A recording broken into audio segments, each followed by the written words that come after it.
책 주목. 책 주목에서 36번째로 읽어드리는 책은 성령의 능력으로 사역하라입니다.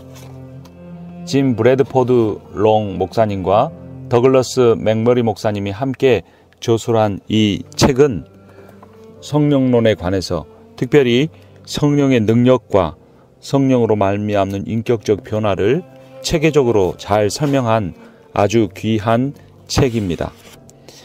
잽 브래드포드 롱 목사님은 한국과 대만에서 선교사로 사역했으며 현재 PRRM의 임원으로 일하고 있습니다.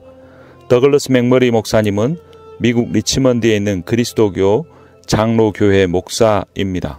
이 책은 특별히 한국의 예수원의 대천덕 신부님과 그의 조부인 토레이 목사님과 신학적 맥락을 비슷하게 하는 책입니다.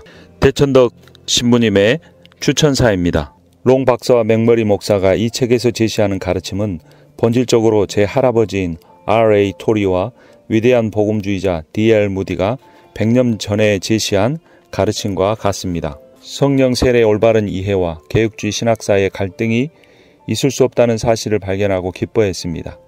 두 사람의 신학은 성경적이고 개혁주의적이며 실용적이고 구체적이고 명료하면서도 우리의 마음을 흥분시킵니다.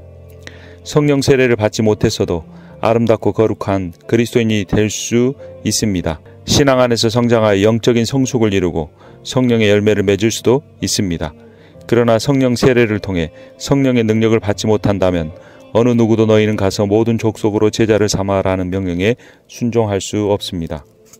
차례 제1부 성령의 새로운 도전, 제2부 성령의 인격과 사역에 대한 성경적 토대, 제3부 참과 거짓의 분별, 예수 그리스도의 사역, 제4부 하나님 나라의 전진, 다음 세대를 그리스도께, 성령은 하나님의 나라를 임하게 한다. 제1부 성령의 새로운 도전. 1. 새로운 성령운동. 20세기 초 서구의 국가들은 과학의 토대를 둔 낙관주의와 하나님을 배제한 세계관을 만끽하고 있었다. 사람들이 다윈주의와 자연주의에 열광하자 하나님께서는 1905년 아주사 거리 부흥으로 대응하셨다. 아주사 부흥은 범세계적인 영적 각성운동이 되었고 특히 웨일즈, 한국, 인도, 남아프리카, 중국으로 초원의 불길처럼 번져갔다. 1960년대에는 사신주의, 하나님은 죽었다는 운동과 마약, 문화, 그리고 거꾸로 세워진 부서진 십자가를 상징으로 삼는 평화행동주의가 등장했다. 하나님께서는 예수운동과 은사 쇄신운동에 성령을 부어주심으로써 이에 대응하셨다. 1980년대에는 TV에 출연하던 그리스도인의 도덕적 타락이 널리 알려지면서 그리스도와 교회에 대한 냉소와 회의가 광범위하게 퍼져나갔다. 하나님은 90년대에 다시 성령을 부어주심으로써 서구 사회의 이 냉소주의에 대응하셨다. 하나님은 결코 가만히 앉아서 구경만 하시는 분이 아니시다. 성경은 과거에 그 누구도 예측했던 못했던 방식으로 오늘도 일하고 계신다. 최근 일어나는 성령운동과 관련해 이 책에 쓴 것과 다른 내용들도 많이 이야기할 수 있었다. 여러 가지 실화들로 이 책을 채울 수 있었다. 하지만 우리는 단순한 간증집을 쓰고 싶지 않았다. 우리에게는 사람들이 자주 묻는 두 가지 질문에 대답해야 한다는 마음의 짐이 있었다. 하나는 성령의 역사를 어떻게 이해해야 가짜나 마귀적이고 인간적인 것에 불과한 현상들을 걸러내고 순전한 성령의 역사에 마음을 열 수 있을까 하는 질문이다. 그리고 또 하나는 어떻게 성령을 의지함으로써 그리스도를 위해 전진할 수 있을까 하는 질문이다. 2장 상처의 치유. 복음주의 신앙인들 사이에 성령의 연사가 진전되지 못하는 가장 큰 장애물은 바로 성령 충만에는 언제나 방언이 뒤따라야 한다는 생각이다. 하지만 방언이 없어도 성령 세례의 능력을 받을 수 있다. 첫 번째 물결, 아주사 거리 부흥. 하나님께서는 아주사 거리의 노동자 계급 지역에서 부흥을 이끌어내시기 위해 그분의 지혜로 아프리카계 미국인을 선택하셨다. 주요 교단의 교회들이 열매를 맺지 못하고 시들어간 반면 오순절 교회들은 날로 번창했다. 성령의 증거로 방언만을 강조하는 새로운 신학적 사고, 즉 성령 세례에는 언제나 방언이 따른다는 사고가 20세기 초에 태어나게 되었다. 그 전에도 성령 세례를 가르치는 사람은 많았다. 그러나 방언 체험이 곧 성령 세례라고 가르치지는 않았다. 복음주의자들 가운데 토리와 무디도 성령 세례를 경험했고 그것을 가르치고 있었다. 그들은 찰스 피니의 교리를 따랐다. 피니는 자신의 특별한 두 가지 경험을 성령 세례라고 불렀다. 그런데 이제 토페카 부흥을 통해 새로운 정의가 나타나게 된 것이다. 이는 존 니콜이 오순절교에서 요약한 그대로이다. 그러므로 오순절교에서 성령으로 충만해졌다는 증거는 방언할 수 있다는 것이다. 대다수의 그리스도인들은 우리가 성령의 내주하심을 통해 성화되어 간다고 믿는다. 즉 성령의 내주하심을 통해 예수님의 형상으로 만들어짐으로써 사랑을 필두로 하는 성령의 열매를 맺게 된다고 믿는 것이다. 성경뿐 아니라 우리 자신의 경험도 성화의 과정이 종말이 올 때까지 완성되지 않으리라는 것을 가르쳐준다. 지금 우리는 그리스도 안에서 성숙해질 수는 있지만 도덕적으로 완전해지는 일은 미래에 이루어질 소망으로 남아있다. 성화는 삶이 마칠 때까지 지속되는 일종의 성화 과정인 것이다. 그러나 몇몇 오순절 성결교회는 성화를 두 번째 축복이자 순간적으로 이루어진 사건이라고 가르친다. 하나님께서 어느 한순간에 도덕적이고 영적인 완전성을 주신다는 것이다. 이러한 생각은 대다수의 개신교도들에게 걸림돌이 된다. 비성경적이라고까지 할 수는 없다 해도 현재 우리 자신이 경험을 통해 발견하게 되는 도덕의 수준을 볼 때 전혀 그렇게 될 것 같지 않기 때문이다. 순간적인 성화와 은혜의 2차적 작용이라는 교리가 증거로서의 방언 교리와 연결되는 경우 오순절 신학을 신앙생활 초기부터 배우지 않은 대다수의 그리스도인들은 그것을 도저히 넘을 수 없는 장애물로 느끼게 된다. 그것은 진정한 성화보다는 영적인 교만으로 초대하는 가르침처럼 보인다. 더 나아가 그리스도인의 인격과 성령의 은사 사이에는 필연적인 연결관계가 없다. 방언을 포함한 성령의 특별한 은사가 상대적으로 덜 성숙한 사람들에게 나타나는 경우가 자주 있는 반면 좀 더 성숙한 사람들의 사역에 영적 능력의 증거가 거의 나타나지 않을 수도 있기 때문이다. 3장 하나님의 능력. 성령 세례를 주시겠다는 것은 철저히 성경적인 약속이며 기독교 유산 가운데 한 부분이다.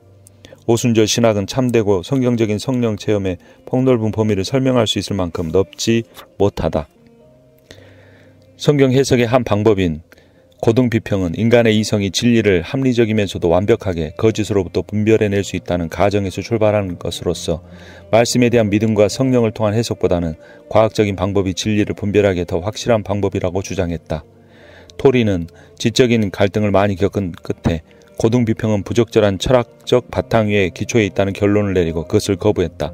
그는 결국 종교개혁 이래 가장 많은 개신도들이 했던 방식으로 성경을 해석했다. 즉 정신과 마음으로 성경 말씀을 깨닫게 해주시도록 성령을 의지했던 것이다. 그때 그는 성경의 무오류성을 믿게 되었다. 성경의 세부적인 내용이 맞는지 안 맞는지 따지게 만드는 교리로서가 아니라 성령의 일하심을 받아들일 때 성경은 절대적으로 믿을 만한 삶의 길잡이가 된다는 확신으로서 그것을 믿게 된 것이다. 토리는 성령 세례의 약속을 성공적인 사역의 열쇠로 보았다. 신약시대의 교회도 그러했다. 예수님은 제자들에게 이렇게 말씀하셨다. 너희는 이 모든 일의 증인이라. 볼지어다 내가 내 아버지의 약속하신 것을 너희에게 보내리니 너희는 위로부터 능력을 입히울 때까지 이 성에 유하라 하시니라. 성령의 한 가지 약속과 이에 연결된 한 가지 계명이 있다. 위로부터 능력이 올 것이고 그 능력이 오면 증인이 되는 삶을 살라는 계명이다. 토리는 그 약속과 계명 사이의 연관성을 보았고 그 약속과 계명을 자신의 삶과 가르침 안에 깊이 받아들였다. 그에게 성령 세례란 성경이 가르치는 대로 모든 그리스도인의 유익을 위해 성경과 증거를 위한 능력을 믿는 것이었다. 성령 세례를 받는 사람이 모두 방언을 하게 되거나 반드시 방언을 해야 되는 것은 아니지만 성령 세례를 받으면 예수 그리스도의 복음을 전할 그러한 담대함과 능력을 얻게 되는 것이다. 성령의 능력은 그리스도에 대해 점점 더 회의적이고 의심을 품는 세상을 이길 수 있는 힘이었지만 미국 근본주의는 그런 성령의 능력을 잃은 채 편협하고 곧잘 가위질하고 독단적인 세력으로 변해버렸다.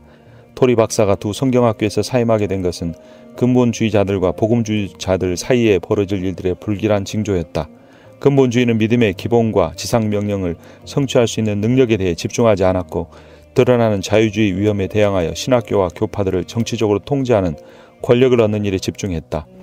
또한 복음주의자들은 복음주의자들대로 교회의 영혼이 건강을 유지하는 것은 정치적인 통제에 의해서가 아니라 하나님의 능력에 의해서라는 점을 보지 못했다.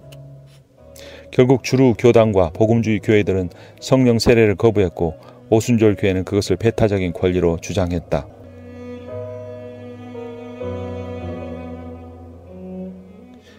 제2부 성령의 인격과 사역에 관한 성경적 토대 4장 성령의 임재. 구약이 성령을 묘사하고 있는 방식을 살펴보자. 성령은 신약과 함께 갑자기 존재하게 된 것이 아니다. 우리는 창조의 여명기에 수면 위를 운행하시는 성령을 발견할 수 있다. 시편 기자들과 욥은 모든 생명이 하나님의 성령에 의해 유지된다고 주장했다. 그가 만일 자기만 생각하시고 그 신과 같은 기운을 거두실진데 모든 혈기 있는 자가 일체로 망하고 사람도 진토로 돌아가리라. 욥기 34장 14절 15절 말씀.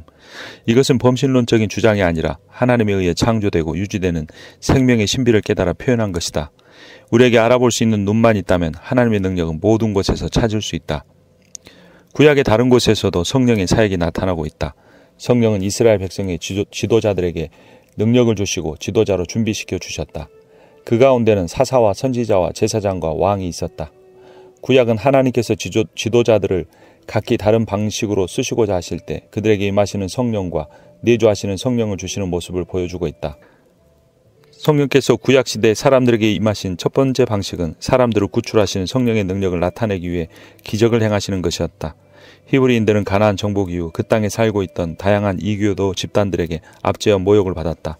하나님이 이 시련의 시기에 자기 백성을 보호하기 위해 또 자기 백성의 원수를 갚기 위해 사사를 세우셨다. 그 사사들에게 한 가지 공통점이 있었는데 그것은 곧 하나님의 성령이 그들에게 능력 있게 임하셔서 놀라운 행동을 할 수 있게 하셨다는 것이다. 그 가운데 삼손이 있다. 그는 인간 이상의 힘과 인간 이하의 행동으로 유명한 사람이다.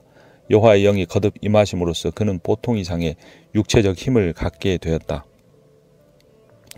그는 사자와 마주쳤을 때 여호와의 신에게 크게 감동되어 맨손으로 염소 새끼를 찢듯이 그 사자를 찢어버렸다. 그의 힘은 근육에서 나온 것이 아니라 하나님의 성령에서 나온 것이다. 하지만 삼손의 이야기를 통해 우리는 하나님의 능력이 임한 사람이라도 인격은 훌륭하지 못할 수 있다는 사실을 깨닫게 된다. 우리는 사역을 힘있게 하시는 임재하시는 성령을 받을 수 있지만 경건에 이르게 하는 내주하시는 성령은 받지 못할 수도 있는 것이다. 어떤 사람에게 여러 강한 은사가 나타난다고 해서 그것이 곧 그가 하나님과 오랜 세월 동행했다던가 경건하다는 표시는 아니다. 임하시는 성령의 역사가 단지 몇몇 사사나 선지자나 제사장들이나 왕들에게만 일어나는 것이 아니라 하나님의 모든 백성에게 급격히 확대될 것을 구약의 선지자들이 예견했다. 그들은 전적으로 새로운 성령의 작용, 즉 인격의 변화로 인도하시는 내주하시는 성령의 역사도 또한 예견했다. 성령의 능력을 입은 메시아가 오실 것을 또한 예견했다. 그 메시아는 피조물을 다스리시는 자신의 주권을 확대하면서 전 지구상의 성령의 능력을 확대시킬 것이다. 그는 물로 세례를 베푸는 대신 성령으로 세례를 베풀 것이며 그 세례를 받은 모든 하나님의 백성들은 선지자와 제사장과 왕으로서 예수님의 사역을 감당할 것이다. 제5장 예수님 안에서 실현된 예언자들의 세 가지 소망. 예수는 성령으로 잉태되었다. 예수는 성령의 권능을 힘입고 성부께 순종하기 때문에 기적을 행하셨다. 예수는 자신이 하던 일을 그의 백성이 계속할 수 있도록 성령으로 세례를 주신다. 성부 하나님과 성자 예수는 성령을 통하여 현존하시며 활동하신다. 구약시대에 하나님께서 성령의 능력을 받은 위대한 사사와 선지자들과 제사장들과 왕들을 세우셨는데 아주 소수였다. 그러나 몇몇 선지자들은 성령이 보통 사람들에게 차별 없이 임하는 시대가 오리라고 확신했다. 구약의 선지자들의 예언이 초대교회가 탄생하기 전 오순절에 예수님의 제자들을 통하여 이루어졌다. 사도 베드로는 오순절에 교회의 탄생을 목격했을 때 바로 이 예언을 가지고 그 사건을 해석했다. 그 후에 내가 내 신을 만민에게 부어주리니 너희 자녀들이 장래일을 말할 것이며 너희 늙은이는 꿈을 꾸며 너희 젊은이들은 이상을 볼 것이며 그때 내가 또 내 신으로 남종과 여종에게 부어줄 것이며 이 약속은 연령이나 성별이나 계급이나 교육 수준과 상관없이 교회에 속한 누구든지 원하기만 하면 능력을 받을 수 있다는 것이다.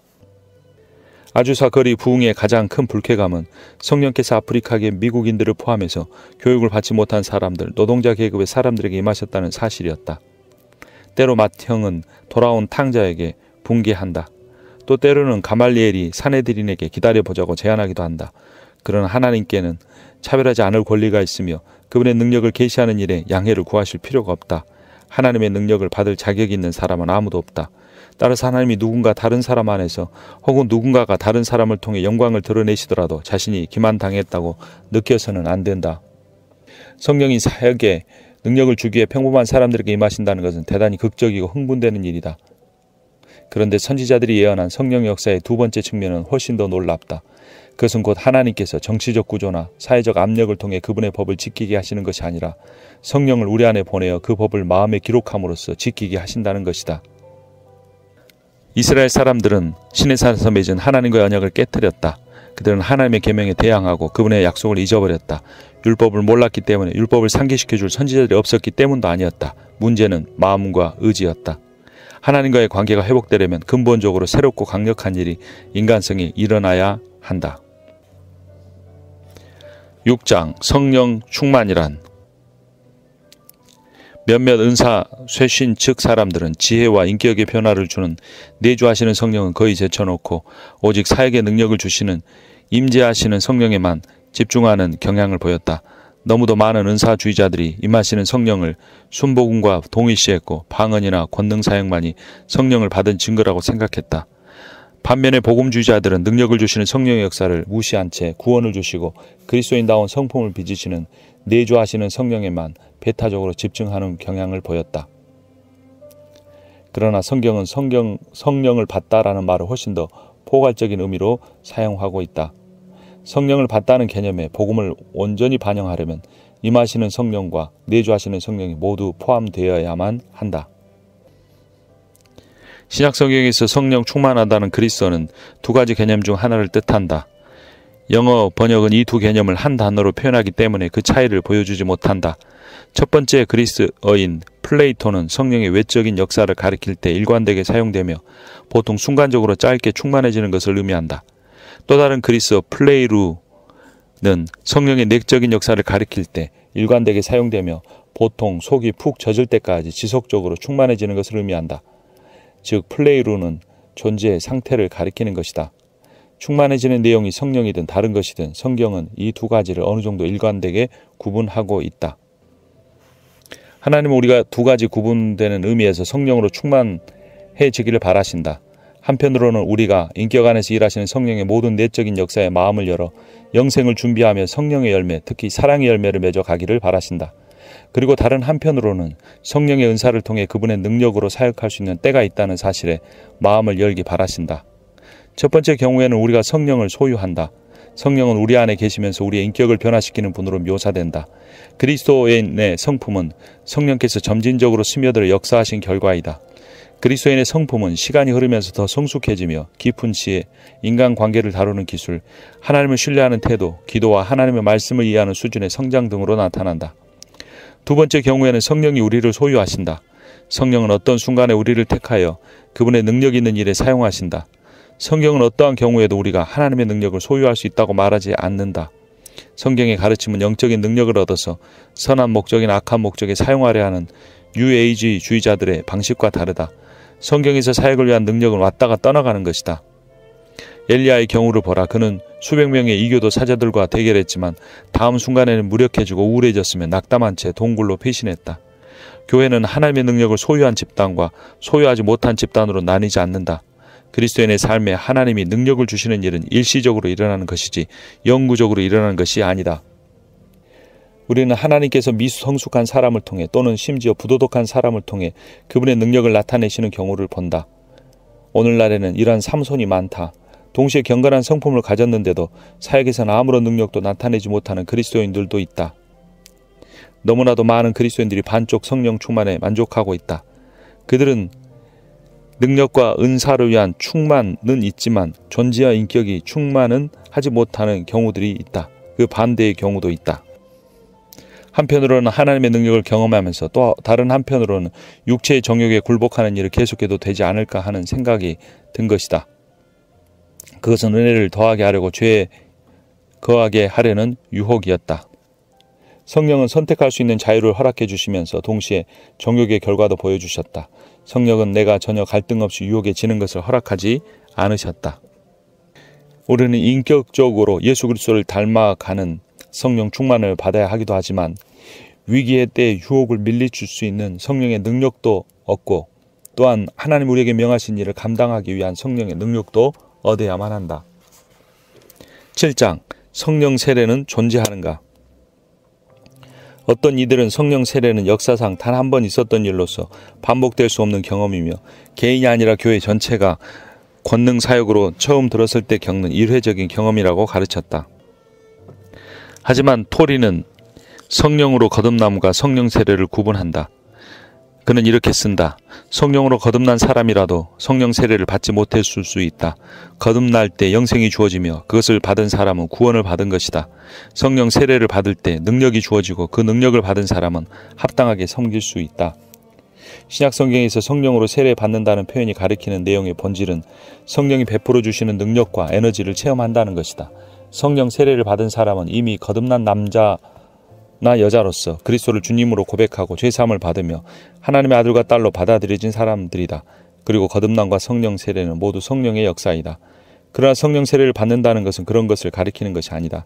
그들 안에서 그리고 그들을 통해 성령의 능력과 사랑과 은사적 나타남을 주시는 것을 의미한다. 성령 세례는 하나님을 아주 실제적으로 경험하게 함으로써 도덕 수준이 크게 높아지며 더 나아가 근본적으로 변화가 일어나기도 한다. 그러나 성령 세례의 본질은 육신의 본성을 제거해버리거나 부정한 마음을 정화시켜주는 것이 아니다. 성령 세례는 섬김에 필요한 초자연적인 능력이나 은사들을 주시는 것이다. 어떤 사람들은 회심의 경험을 성령 세례라 부르기도 한다. 실제로 어떤 이는 회심과 동시에 성령 세례를 받는가 하면 또 어떤 이들은 섬김을 위한 능력을 받을 때 하나님의 깊은 용서를 동시에 경험하기도 한다. 또 하나님의 사랑을 새롭게 깨달음으로써 성령의 열매가 그리스도인의 성숙한 인격으로 무르익게 되었다는 사실을 발견하기도 한다. 예수님은 이사야 61장 1절과 2절을 자신에 대한 예언으로 인용하면서 이런 능력 있는 일들이 성령에게서 나왔음을 밝히셨다. 주의 성령이 내게 임하셨으니 이는 가난한 자에게 복음을 전하게 하시려 내게 기름을 부으시고. 성령은 분명히 예수님이 잉태된 순간부터 그분 안에 활동해 오셨다. 성경을 해석하는 비상한 지혜와 복종하는 마음과 겸손과 사랑을 갖게 하셨다. 그러나 예수님이 성령의 권능 사역으로 입문하기 전까지 기적을 행할 수 있도록 그에게 강하게 임하지는 않으셨다. 성령 세례는 섬김과 관련된 경험이며 기본적으로 섬김을 목적으로 하는 경험이다. 성령 세례는 기본적으로 믿는 일을 행복하게 하거나 거룩하게 하기 위해서가 아니라 쓸모있게 하기 위해서 주시는 것이다. 8장 성령의 능력을 받으려면 어떻게 기도해야 할까? 예수 그리스도를 개인적인 구세주로 받아들이는 기도하라. 알고 있는 모든 죄를 회개하라. 그리스도께 대한 믿음을 공개적으로 공식적으로 고백하라. 당신의 삶을 주님이신 그리스도께 전적으로 복종시키고 순종의 삶을 살라. 증거와 섬김을 위한 능력을 얻기 위해 성령 세례를 간절히 구하라. 성령 세례를 달라고 분명하게 구하라. 첫째 표적은 상관하지 말고 성령 세례를 믿음으로 받아들이라. 성령의 인도를 따르기 위해 순종으로 발걸음을 내디디라. 순종의 중심은 의지에 있다. 순종의 전체적인 본질은 자기의 의지를 하나님께 복종시키는 것이다. 그리고 이렇게 말씀드리라. 오 하나님, 제가 여기 있습니다. 당신이 값을 치르고 저를 사셨으니 당신이 저의 주인 되심을 인정합니다. 당신이 원하는 곳으로 저를 보내시고 당신이 원하시는 일을 저와 함께 하시고 당신이 원하는 대로 저를 써주소서. 이처럼 자신의 의지를 아무 조건 없이 하나님께 복종시키는 것은 성령 세례를 받을 때 가장 근본적인 요소 가운데 하나이다. 많은 이들의 경우 우리 하나님은 너무나 작고 그리스도인의 삶에 대한 기대도 현미경처럼 작다. 우리는 지식의 부족과 우리 나름의 세계관과 두려움 때문에 하나님을 제한하고 길들여 버렸다. 우리는 교회에서 친구들을 만나고 기분 좋은 설교를 듣고 익숙한 찬송을 몇 곡 부르고 헌금을 내고 훌륭한 만찬을 먹으러 귀가하는 일을 제외하고는 아무 일도 일어나지 않으리라고 생각한다. 그리고 하나님이 우리의 가정과 자녀들을 축복하시고 성공을 주시는 일 외에는 아무것도 하지 않으시기를 바란다. 우리 중 많은 이들이 참으로 아무 일도 일어나지 않기를 바라는 것이다. 그리고 우리가 거의 아무 일도 기대하지 않기 때문에 하나님은 거의 아무 일도 하지 않으신다. 하지만 에베소 3장 20절 21절에 이렇게 말한다.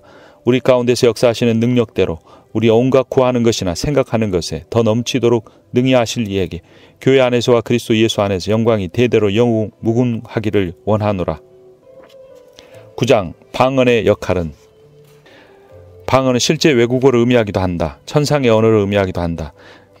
찬미의 형태이기도 하다. 통역됐을 때 예언의 형태로 나타나기도 한다. 방언은 성도라는 사실을 입증하는 증거가 아니라 성도 자신의 덕을 세워주는 은사이다. 방언은 영혼을 위한 일종의 비타민으로서 영적인 생활의 많은 부분에 부지불식간에 건전한 영향력을 끼치는 것이다. 방언은 성령의 인도에 순종하는 법을 배우는 소박한 길이다. 방언은 어린아이처럼 하나님 나라에 들어오라는 초대이다. 방언은 성령이 우리를 통해 기도하실 수 있게 하는 초이성적인 방법이다. 방언은 우리와 하나님을 친밀하게 연결시켜주는 생명의 흐름 또는 내적인 리듬을 제공해 준다. 방언은 우리가 알고 있는 바 쉬지 말고 기도하라는 바울의 훈계를 따를 수 있는 유일한 방식이다. 방언은 치유의 기도와 상담 사역 또는 그룹이나 집회를 인도할 때 우리를 성령의 영향력에 해방시켜서 성령의 인도를 느끼게 해준다. 방언은 특히 우리가 영적인 공격을 받고 있거나 구원 사역에 관련돼 있을 때 영적 전쟁의 효과적인 수단이 된다. 대중 집회에서 누군가 방언을 말하고 그 방언이 통역될 때 방언은 그리스도의 몸된 교회의 덕을 세우는 예언적인 목적을 가진다. 선교 현장에서 방언은 언어의 장벽을 뛰어넘도록 도울 수 있다. 10장 요약 성령에 관한 3가지 관점. 성령의 사역에 관한 오순절 교회적 관점은 주로 20세기에 들어서서 발견한 것이다. 성김과 증거를 위해 능력받는 일과 개인의 성결을 강조한다. 이 점에서 오순절 교회적 관점은 세계적인 규모로 그리스도의 몸된 교회에 커다란 공헌을 했다. 더 나아가 방언이 성령 충만의 첫째 증거라는 교리는 누군가 성령 충만해지면 곧 초자연적 성령의 나타남을 실제로 볼 수 있으리라는 기대를 만들어냈다. 이 관점에 따른 이런 증거들이 나타날 때 믿음이 생기며 신자들은 하나님께 순종할 준비를 갖추게 된다. 그러나 이 관점은 한 사람을 전적인 성화로 이끄는 두 번째 축복을 이론화하고 방언이라는 첫째 증거를 덧붙임으로써 그리스도인들 사이의 계급과 수준 차이를 만들어내고 그리스도의 몸된 교회 안에 상처와 분열을 일으키는 등의 위험을 초래한다. 오순절 교회적 관점에 따르면 방언을 하는 사람은 성령 세례를 받은 사람이며 전적인 성화라는 두 번째 축복을 받은 사람이 되는 것이다. 즉 방언은 능력을 받고 성화에 도달하는 두 가지 높은 단계 모두에 도달했던 훈장과도 같은 것이다. 전통적인 복음주의의 관점은 우리를 구원하신 예수 그리스도의 사역이 완성되었음을 강조하며 성경을 믿음과 실천의 유일한 법칙으로서 인정한다는 큰 장점을 가진다. 성령에 대한 복음주의적 교리는 칼빈과 루터의 개혁주의적인 가르침에 확고한 토대를 둔 것이다. 우리를 예수께 인도하시는 성령의 역할에 거의 모든 초점을 맞추어 왔다. 능력을 주시는 성령 사역에 관한 최근 복음주의적 가르침은 많은 부분 오순절 교회 두 번째 축복과 첫째 증거로서의 방언 교리에 대응하는 것 가운데 형성되었다. 존 스타트는 이렇게 말한다. 이 모든 성경적인 증언으로 조명해 볼 때 성령 세례는 성령의 은사나 약속과 관련된 것이며 죄사함만큼이나 구원의 복음에서 필수 불가결한 부분을 이루는 것이 분명해 보인다. 죄인들이 회개하고 믿을 때 예수님은 그들의 죄를 제해 주실 뿐만 아니라 그의 성령으로 세례를 주신다. 그의 말은 성령 세례를 능력으로 들어서는 관문이라기보다 단순히 회심 같은 것으로 보는 관점이다. 이 관점은 오직 하나의 세례만 있을 뿐이며 예수 그리스도 안에서 완성된 구원 사역에 아무것도 덧붙일 필요가 없다는 성경적 진리를 확인한다. 여기서 그리스도인들의 의무는 은혜 안에서 성장하는 것, 즉 그리스도를 좀 더 닮아가는 것이다. 능력을 주시는 성령의 사역은 모호하게 남겨지거나 성화의 과정이 진행되면서 능력도 점점 자라가는 것으로 가정된다. 이 관점을 견지하는 사람들은 우리를 성화시키는 성령의 사역은 아주 잘 이해하고 있지만 증거와 섬김을 위해 뚜렷한 능력을 주시는 사역은 종종 소홀히 여기는 듯하다. 전통적인 복음주의 관점의 경향은 어떤 사람이 회심한 순간에 받은 것에 만족하도록 내버려 두는 것이다. 이 관점에 따르면 특정한 믿음을 가짐으로써 사역과 섬김에 필요한 능력을 위해 얻을 것이 더 이상 없다. 또한 이러한 접근은 성화시키는 사역만큼이나 뚜렷하게 나타나는 능력 주시는 사역에 관한 성경의 증거들을 적절하게 설명하지 못한다. 복음주의자들은 오순절 교회적 관점에 대응하느라 더 많은 사랑과 능력을 받고 싶어하는 신자들의 허기와 갈증을 빈약한 다이어트 교리로 달래려 한다. 당신은 이미 모든 것을 받았다는 말은 이론적으로는 사실일 수 있다. 그러나 우리가 심각한 위기에 부닥칠 때는 차치하더라도 우리의 삶에서는 그것이 사실이 아니라는 점을 좀처럼 알아채지 못한다. 신복음주의적인 관점, 내주하시는 성령과 임하시는 성령. 세 번째 입장에서는 십자가에서 완성하신 그리스도의 사역을 받아들일 때 성령이 우리 안에 거하기 시작하시며 그때부터 성령의 내적인 작용과 외적인 작용이 모두 가능해진다고 본다. 우리는 삼위 하나님과 관계를 맺기 시작했다는 사실을 나타내기 위해 성부와 성자와 성령의 이름으로 세례를 받는다. 그러나 내적 궤도나 외적 궤도 모두가 자동적으로 뻗어나가는 것은 아니다. 즉 내주하시는 성령과 임하시는 성령이 자동으로 뻗어나가는 것이 아니라는 의미다. 이 두 가지는 인간의 협력 및 믿음의 순종과 연결되어 있다. 그리스도인이라면 누구나 성경을 찾아야 하며 자신의 삶에 계시하신 하나님의 약속들을 찾고 그 약속이 이루어지기를 구해야 한다. 우리는 그 두 궤도를 따라 성장할 필요가 있다. 우리는 의도적으로 성령의 외적인 능력을 구하며 믿음으로 그것을 소유하라는 도전을 받고 있다. 성령 세례라는 이 성경적인 용어는 의식적인 소유가 일어나는 첫 순간을 나타내는 합법적인 표현이다. 예수님이 의도하신 것은 분명히 우리가 주님의 일을 할 때 우리 자신의 능력과 통찰력을 의지하지 않고 그의 능력을 의지해야 한다는 것이다. 신복음주의적인 관점에서는 능력을 주시는 성령의 사역은 성화와 연결되지 않은 것으로서 모든 그리스도인이 누릴 수 있는 일시적인 사역으로 본다. 능력을 주기 위해 임하시는 성령을 받는 일에 좀 더 개방적인 그리스도인이 있다는 건 사실이지만 그렇다고 해서 그들이 덜 개방적인 사람보다 좀 더 성화되는 것은 아니다. 따라서 성령에 의지하는 것은 모든 그리스도인들의 의무이다. 성령의 외적 사역뿐 아니라 내적 사역에서도 마찬가지다. 우리는 자신의 노력으로 더 사랑하게 되거나 인내하게 될 수 없지만 기도를 통해 더 순수한 마음과 사랑과 능력으로 사역할 수 있는 힘을 하나님께 구할 수 있다. 이러한 개념으로 보면 그리스도인은 성령 충만한 사람과 그렇지 못한 사람으로 나뉘지 않는다. 우리는 예수님 안에서 모두 하나이며 그리스도인의 정의에 따르면 모두 성령 충만하다. 그러나 성령의 다양한 자극과 활동에 자신의 삶을 개방하는 정도는 저마다 다르다. 성품의 측면에서는 성숙했으되 사역에서는 능력의 은사가 부족한 사람들은 능력의 은사를 개발한 사람들에게서 배울 수 있고 그 반대도 가능하다. 하나님께서는 우리가 그리스도인으로서 성품과 권능사역의 모든 면에서 성장하기를 원하신다. 여기에서 제시하고자 한 성경적 모델에 대한 올바른 이해는 그리스도의 몸 안에 있는 우리 각자가 성령의 문제에서 균형을 유지하는 데 도움을 줄 것이다. 제3부 참과 거짓의 분별 11장 예언자로서 예수 그리스도의 사역 선지자, 제사장, 왕이신 예수님. 선지자는 백성들에게 하나님의 말씀을 전할 일을 맡은 사람이다. 제사장은 하나님과 백성 사이에 중재자로 섬기는 사람이다. 왕은 하나님의 백성을 다스리며 보호할 책임을 맡은 사람이다. 성부가 그리스도께 맡긴 직무가 이 세 가지로 이루어져 있다. 하나님은 우리가 그리스도의 몸된 교회에서 이 세 가지 사역을 완수할 수 있게 하려고 성령을 보내신 것이다. 첫 번째는 예언자로서의 사역이다. 예수님의 사역은 다음과 같은 예언자적 사역을 감당하셨다. 예수님은 사람들의 마음속을 깊이 꿰뚫어 보셨다. 예수님은 모세 율법을 해석하셨고 사람들을 순종으로 부르셨다. 예수님은 하나님의 말씀을 능력과 권세로 전하셨다. 이런 선지자의 사역은 비전에서 나온다. 선지자는 순간적이긴 하지만 그리스도의 마음을 받는 사람이다. 즉 선지자는 하나님이 보시는 대로 어떤 것을 보게 된다.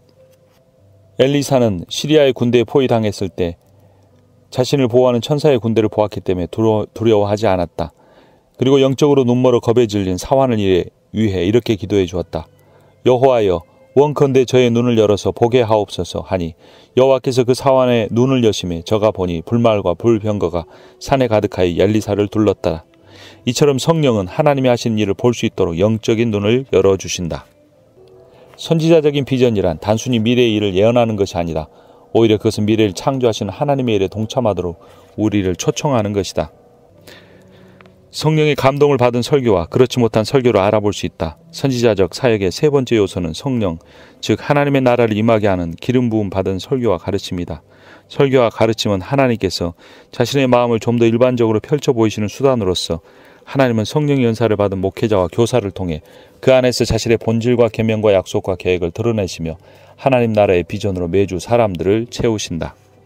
평범한 설교라도 성령의 능력을 받을 때 마치 하나님 자신이 회중에게 말씀하시며 그의 지식과 지혜를 사람들의 마음속에 주실 때처럼 예언적인 특징을 띌 수 있다.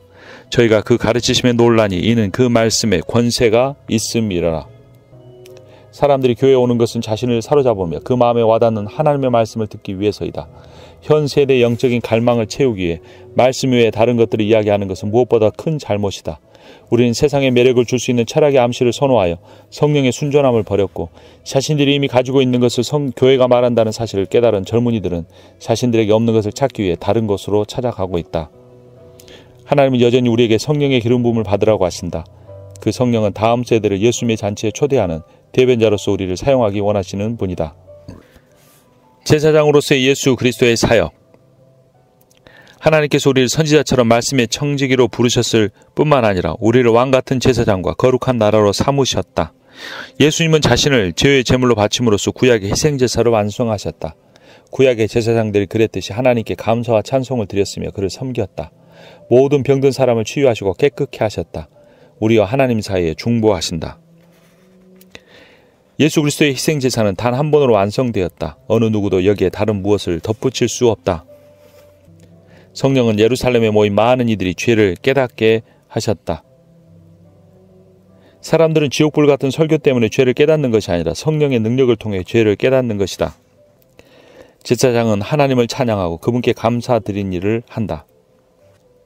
예수님의 구원 사역은 제사장의 세 번째 임무, 즉 치유하고 화목케 하는 일로도 연결된다. 십자가에서 하나님과 화목을 이루신 예수님은 우리에게 서로 가족처럼 여기라고 하셨다. 하나님께서는 하늘에 있는 것이나 땅에 있는 것이 다 그리스도 안에서 통일되기 전에는, 그리하여 우리의 분열과 분쟁이 치유되기 전에는 만족하지 않으실 것이다. 십자가의 사역을 통해 그리스도의 몸된 교회가 화목케 하는 일에 우리가 부름을 받았다. 13장 왕이신 그리스도와 함께 다스리라. 예수님은 모든 사람을 자신을 따르고 순종하라고 부르셨다. 사탄의 나라를 파멸시키셨다. 자연에 대한 권세를 행하셨다. 예수 그리스도처럼 우리는 예수 그리스도의 통치에 사람들을 부르는 일에 쓰임받는다. 우리의 말에는 사람들의 반응을 이끌어내는 능력이 있다. 하나님께서 그 사랑하신 자들을 부르시고 계시며 그의 계명에 순종하는 법을 배우도록 초대하고 계신다. 예수님은 말씀하셨다. 내가 하나님의 성령을 힘입어 귀신을 쫓아내는 것이면 하나님의 나라가 이미 너희에게 임하였느니라. 예수는 사탄의 나라에서 포로들을 해방시키고 그들이 예수님 나라 백성임을 주장하신다. 교회는 일반적으로 영적 전쟁, 축사의 사역을 잘 알고 있어야 한다. 선교의 최전선에서 일어난 일들은 기도로 마귀들의 진지를 무너뜨리기 전에는 선교지 사람들이 참으로 복음에 귀 기울일 수 없음을 깨닫게 한다. 예수 안에서 예수를 통해 예수를 위해 모든 것이 창조되었다. 그분은 처음에 천지가 창조되는 일부터 관여한 우주의 주인이시다. 그리고 제자들이 놀라워함 배웠듯이 바람과 바다에게도 명할 수 있는 분이시다. 14장 그리스도의 몸을 나누지 말라. 성령이 그리스도의 몸에 사시는 모든 사역을 볼 때 매우 다양함을 가지고 있다. 복음주의, 독립은사, 보수개혁, 근본주의 혹은 오순절 운동을 비롯한 여러 교파의 전통을 우리는 배워야 한다. 자신의 전통에 맞는 것에는 무조건 마음을 열고 그렇지 않은 것은 무조건 마음을 닫아버려서는 안 된다. 장로교회들은 그야말로 모든 것을 점잖고 적당하며 질서 있게 한다. 그러나 이 질서와 적당함 속에 숨어있는 우상 숭배적인 성격을 보아야 한다. 하나님 말씀 공동체에서 경험했던 것과 같은 적당함과 질서, 성령의 사랑과 능력 사이에서 균형을 유지할 때 생기는 질서를 우리는 안다. 그러나 오늘날의 장로교회들은 차가우면서 마비되어 있는 부분이 있다. 우리는 하나님께 사랑을 표현하거나 사람들에게 사랑을 표현하기 어려워한다. 새신자가 교회에 오면 아무도 말을 걸지 않는다. 우리는 질서 있고 점잖게 행동하느라 너무 바쁘다. 미국 장로교회는 성령의 은사에 오랫동안 저항해 왔다. 예배와 사역으로부터 은사를 걸러내 버리기로 선택했다. 성령에 의존하는 대신 전문적인 훈련에 의존한다. 서구의 지식인들은 따르는 것만큼도 점잖게 따른다. 우리의 대안은 분열적인 논쟁이나 정치적인 조작이 아니라 기도이다.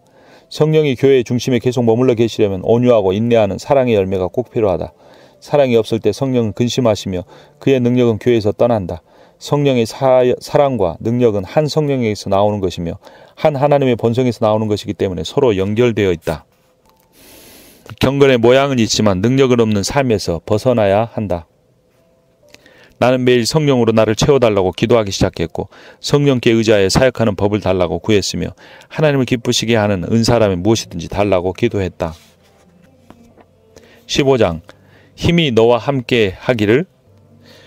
서구의 현대인들은 새 세대가 지나는 동안에 자신의 운명은 자신이 책임지기 원했고 과학과 기술로 물질 세계를 조작하며 하나님이 전혀 필요치 않다는 것을 증명하고 싶어 했다. 이 모더니즘의 흥망에 관해서는 우리가 깨달아야 한다. 이제 우리의 영적인 갈망은 피할 수 없이 강렬해졌고 저마다 영성을 이야기하게 되었다. 그러나 영성을 찾는 사람들 가운데 대다수는 여전히 자신의 삶과 운명의 통제권을 갖고 싶어한다. 그래서 자신의 의지를 가지고 계시는 주권자 하나님께 우리의 삶을 내어 맡긴다는 생각이 거슬리게 느껴지는 것이다. 우리는 물질적인 힘과 지식을 사용하듯이 영적인 힘과 지식을 사용할 수 있다. 오늘날 심지어 많은 그리스도인들이 그렇듯이 당신 또한 성령을 단순한 영향력이나 힘으로 여긴다면 내가 어떻게 성령을 붙잡아서 사용할 수 있을까를 계속 생각하게 될 것이다.